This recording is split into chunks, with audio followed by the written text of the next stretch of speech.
Bom, amigos, estamos aqui mais uma vez no nosso programa Friends of God. Quero hoje, com prazer, apresentar a vocês um bate-papo bem legal que nós vamos ter a partir de agora com um amigo de nossa igreja, de nosso ministério. Por que não dizer um amigo pessoal, né? Desde 2003 que eu conheço essa peça rara, é uma bênção de Deus que Deus tem dado aqui em nossa vida, no nosso ministério. 12 anos que nós já conhecemos e já batemos papos e graças a Deus temos orado juntos, né? E a palavra dele é muito abençoadora. Eu quero apresentar a vocês, neste momento, pastor Gesiel Lima. Como está, pastor Gesiel? Pastor Wellington, graça e paz, é uma alegria muito grande estarmos juntos. Tudo bem, graças a Deus. Pastor Gesiel, desde 2003, eu falei certo? Certíssimo. Início, para ser mais preciso, fevereiro de 2003. Fevereiro de 2003. Mas, na realidade, o senhor não veio a primeira vez convidado pelo nosso ministério, né? Não, a primeira vez que eu vim a Londres foi uma... Não sei se o programa dá tempo de contar, mas eu cheguei aqui, pensa, no meio do furacão, né? No meio do furacão, e eu me lembro, naquela época, foi a minha primeira viagem internacional. Eu me lembro que eu tinha ido à França, né? Tinha ido à França, e aí da França fui rodando aqui, né, pela Europa, e enfim. Por último, eu fui parar na Bélgica. Da Bélgica, um pastor que disse para mim, olha, Deus está me dizendo que você tem que ir para Londres. E eu tomei um susto na época que eu não conhecia ninguém. O pessoal que está assistindo a gente aí agora deve estar doido, né? Mas assim, eu não conhecia ninguém aqui. Aí eu venho para cá, paro aqui, venho de trem, chegou na imigração, não tinha carta, não tinha nada. Eu só tinha Deus na vida e a promessa. Como diz a minha esposa, que ela diz que casou comigo e com as promessas. Era a única coisa que eu tinha. E aí eu chego na imigração, a imigração achou que eu estava portando droga, aquela loucura toda, um dia inteiro preso lá e tal. No final das contas eu saí, e aí uma irmã que estava aqui na época, uma pastora, me buscou, me levou para dentro do apartamento dela, falou, pastor, só pode ficar aí. Eu fiquei lá, e aquela loucura toda, e foi quando meu grande amigo dessa casa, amigo desse ministério, pastor Marcos Feliciano, e um dia eu muito desesperado, porque eu já estava uma semana trancado dentro daquele apartamento, liguei para ele e falei, me lembrei que ele era e é muito seu amigo, e eu disse, meu amigo, me ajude, eu estou em Londres. Quando eu contei a história para ele, ele falou, não, pelo amor de Deus, eu vou ligar para o pastor Wesley, ele vai te receber, pode ter certeza, e ali começou tudo. Realmente foi aonde que nós não tínhamos assim, eu me lembro como se fosse hoje, pastor Marco me ligando e eu dizendo para ele, falei assim, mas pastor Marco, eu não conheço esse abençoado. O pessoal tá vendo a gente rir, ele não tem noção do tamanho da nossa amizade hoje. Mas foi um constrangimento, né? E ele falando comigo, não, ele é uma bênção e tal. E eu falando, mas que bênção é essa? Eu pesando 200 quilos naquela época, né? Verdade. Não entrava nem nessa cadeira aqui. Era 210 Sangue, quilos. Fogo. Que bênção.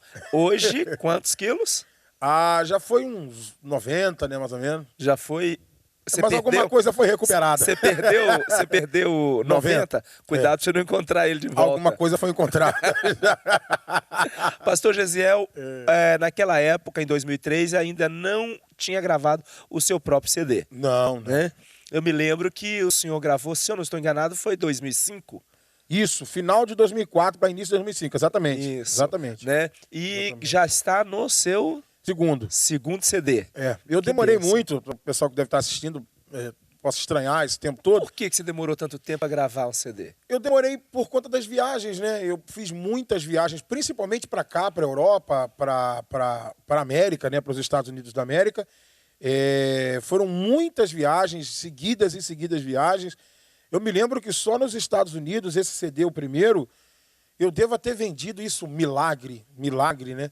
Milagrosamente para mais de umas 30 mil cópias. Eu me lembro de ter feito viagens onde eu mandava 1000 CDs na frente, mandava 500 CDs na frente, e rodando a América em vários lugares. E foi assim, um milagre de Deus. E aí veio depois o segundo, no ano passado veio o segundo. Que bênção. O segundo está titulado... Sobrevivi. Sobrevivi. Tem algum sentido? Tem um porquê desse tema? Ou é só por causa de uma música boa que tem no CD? Não. Na verdade, eu até não tenho. Esse título foi algo que Deus me deu. Eu não tenho nenhuma canção com esse título, Sobrevivi, no CD. Mas o título é justamente por causa do acidente? Do testemunho. Do testemunho, né? Do testemunho de um milagre muito grande que Deus fez na minha vida, 2 anos atrás, para quem está nos assistindo. Há 2 anos atrás eu sofri um acidente muito grave, eu caí num buraco de elevador, um cabo de vassoura atravessou minhas costas da direita para a esquerda, 45 centímetros, arrebentou os pulmões, diafragma. Passei 14 dias na UTI, desenganado pelos médicos, não voltaria a andar, não voltaria a falar, minha esposa me dando banho. Mas, milagrosamente, 6 meses depois, eu estava restaurado para a glória de Deus. Glória a Deus. E aí voltou a pregar e tudo? Voltei a pregar, voltei a viajar. E aí eu fiz esse pacto com Deus quando eu estava no hospital. Entre a vida e a morte, eu disse, Deus, se o Senhor me restituir a voz, me restituir a condição de voltar a andar, de falar, eu vou gravar um CD novo e ele vai se chamar Sobrevivi.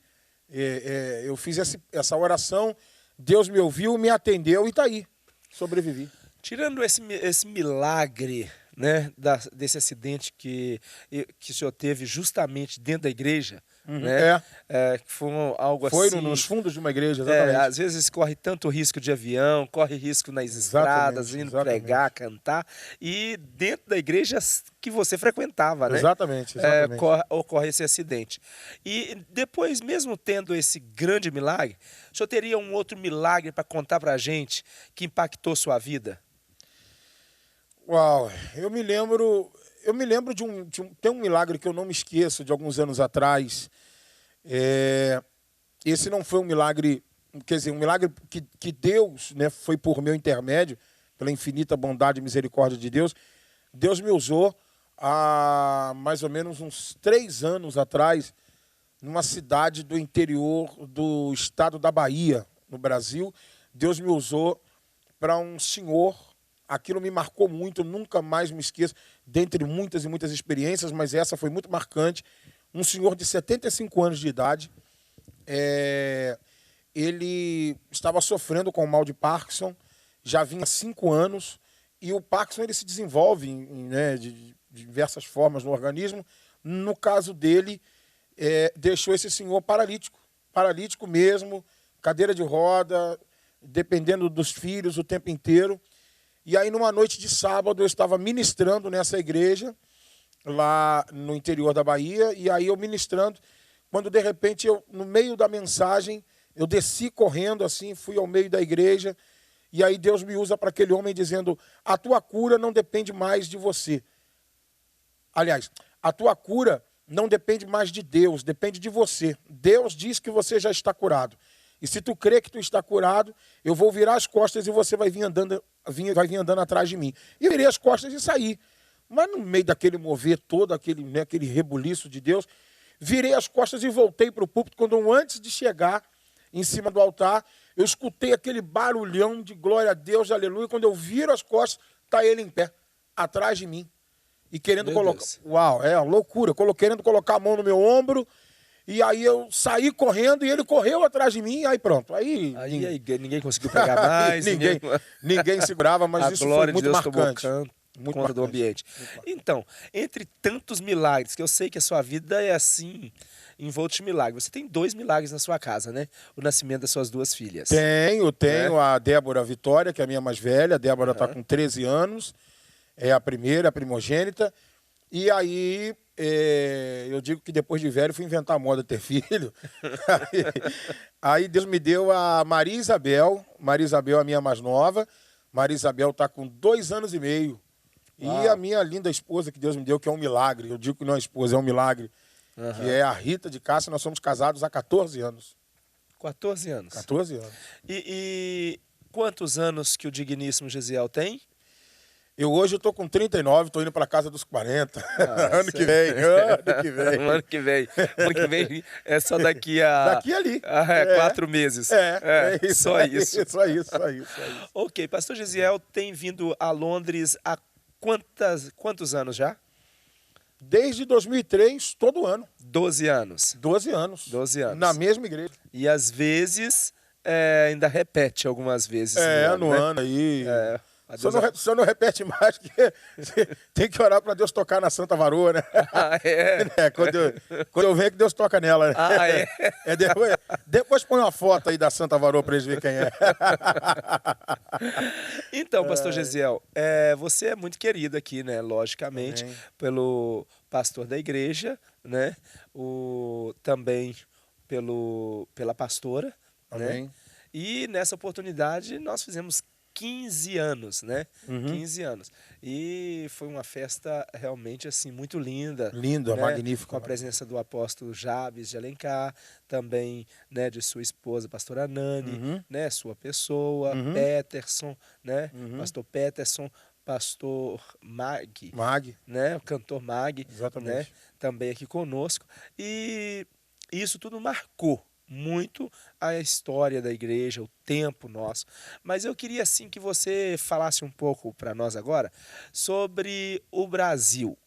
Hoje, em termos de Brasil, qual voz que você acha profética em termos de Brasil, na sua opinião? Eu sou membro da Assembleia de Deus Vitória em Cristo, né? Na Penha, no Rio de Janeiro. Meu pastor é o pastor Silas Malafaia, eu mando um abraço para ele. Nossa pastora Elisete Malafaia. Sem sombra de dúvida, não porque é a minha igreja, mas eu antes já tinha esta admiração, e não só admiração, como também essa visão, né? Como o senhor acaba de dizer.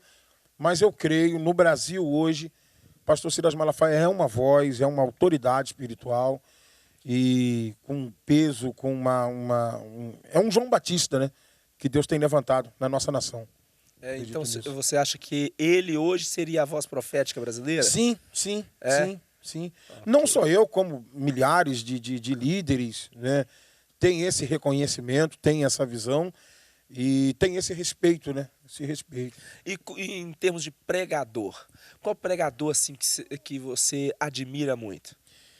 Rapaz, eu sinceramente, eu sou meio suspeito de falar, mas não é porque é um amigo, mas o ministério dele me impactou muito. Eu falo isso sem receio, sem sombra de dúvida.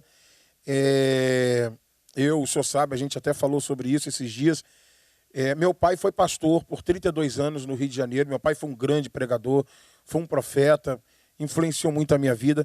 E Deus levou meu pai para a glória em 99. E isso me abateu muito, tanto a mim como a meus irmãos.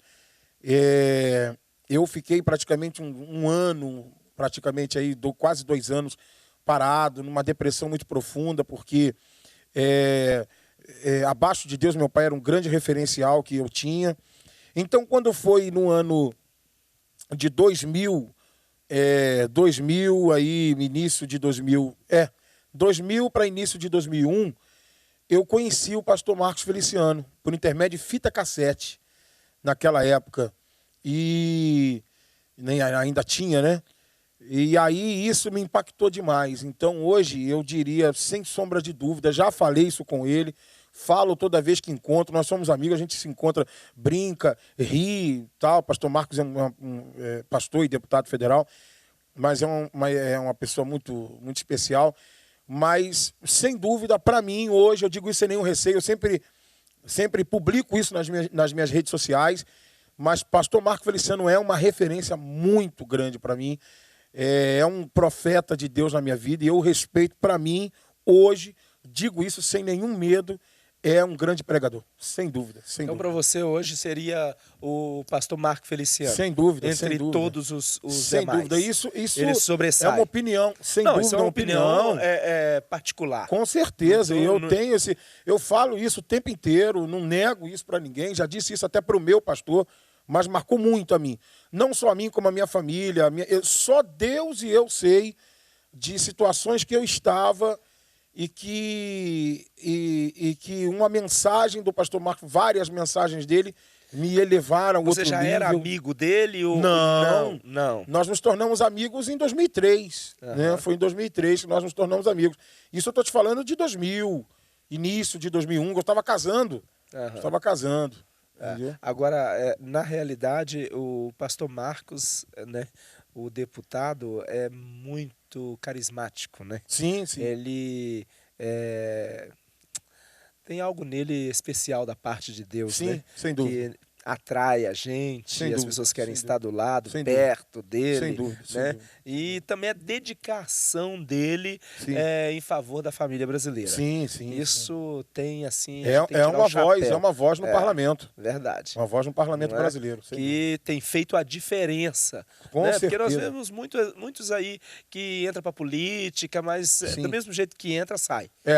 Né? Infelizmente. E na realidade ele tem feito uma diferença. Uns acham que ele não deveria entrar em determinadas situações, mas ele está lá para quê? É verdade. Não é verdade, isso? É verdade. Ele tá lá pra Interessante que no começo tinha aquela questão de pastor Marcos, você não vai entrar para a política, não vai ser mais pregador. Pelo contrário. Pelo contrário, ele está dando... Eu tiro o chapéu para ele, na realidade. Pelo contrário. Porque... Eu até fui uma dessas pessoas, eu temia, eu me lembro na época quando ele me disse isso, e eu fiquei, mano, pelo amor de Deus, que isso? Não, Deus está falando. Falei, amém. Deus está falando, vamos respeitar. E aí, depois que eu encontrei com ele, nós estivemos juntos várias vezes, depois que ele se tornou deputado, ele pregando, eu cantando. Aí um dia eu falei, rapaz, é verdade, é verdade. Eu falei, você prega e eu ainda consigo chorar, então Deus ainda é contigo. Brinquei com ele. Mas agora me responda uma coisa, nós já falamos um pouco da sua admiração em termos proféticos, né? Em termos de pregador e tudo, mas eu queria saber a sua opinião, você como cantor, né? Qual o cantor que você inspirou ou o cantor que você mais admirou em termos evangélicos? Uau. Gospel. Depois eu vou para outra parte. Vamos lá, nessa aí. Eu me identifico muito com a música black, né? Com o soul.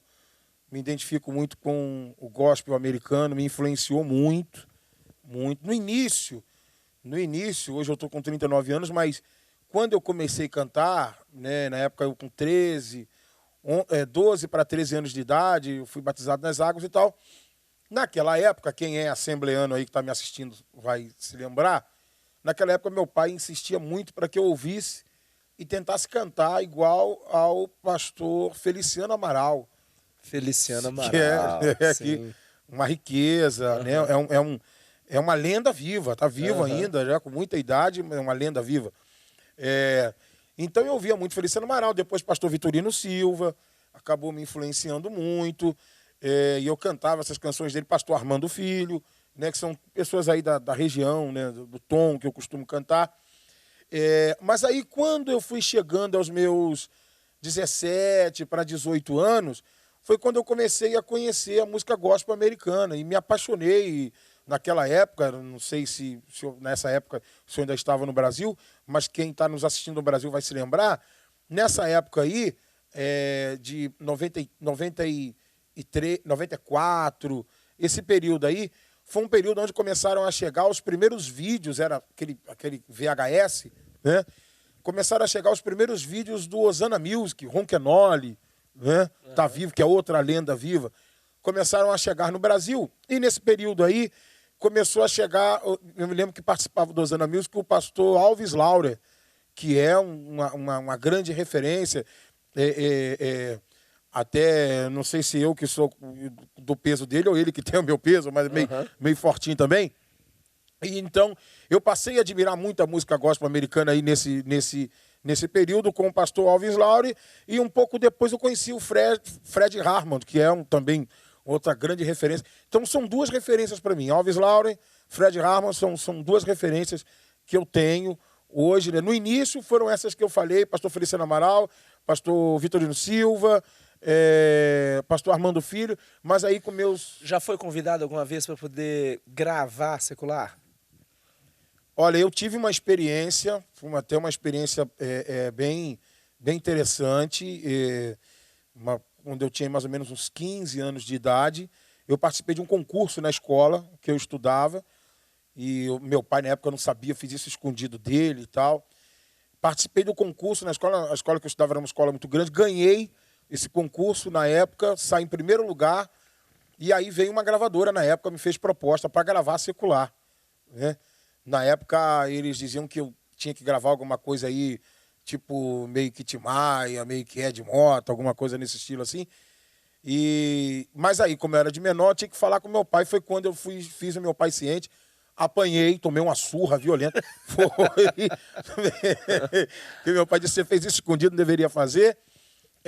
Falou: não, Deus te ungiu para louvar no altar, você nasceu para o altar. E eu esqueci aquilo, larguei aquilo para lá, mas eu tive uma proposta quando eu tinha uns 15 anos. Quando, há tempos atrás, antes de dar uma perda aí no peso, foi alguma vez confundido com Tim Maia? Fui, várias vezes.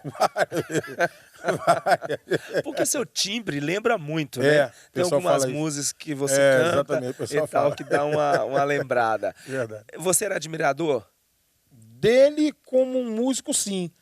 Né? Porque ele é um excelente músico. Sim, né? Isso aí é inquestionável. A performance dele. A performance dele, a sensibilidade que aquele camarada tinha, era um negócio fora do comum. Aquele camarada conseguia achar alguma coisinha desafinada lá onde todo mundo tinha cansado de escutar trilhões de vezes e dizendo que estava perfeito, e ele achava o erro. Então ele tinha uma percepção musical, uma afinação fora do comum. Isso aí, inquestionável. Então, como músico, eu tinha uma admiração. Claro que o resto da vida dele não tinha nada que a gente admirar, mas nessa questão musical eu tinha uma admiração muito grande. Ok. Hoje em dia, em termos de brasileiros, né, cantor brasileiro, qual cantor que você admira depois de você? No geral, hoje... Hoje, no geral, qual cantor que você diria assim, poxa, fulano de tal, eu tiro o chapéu? Meu Deus, complicado, hein?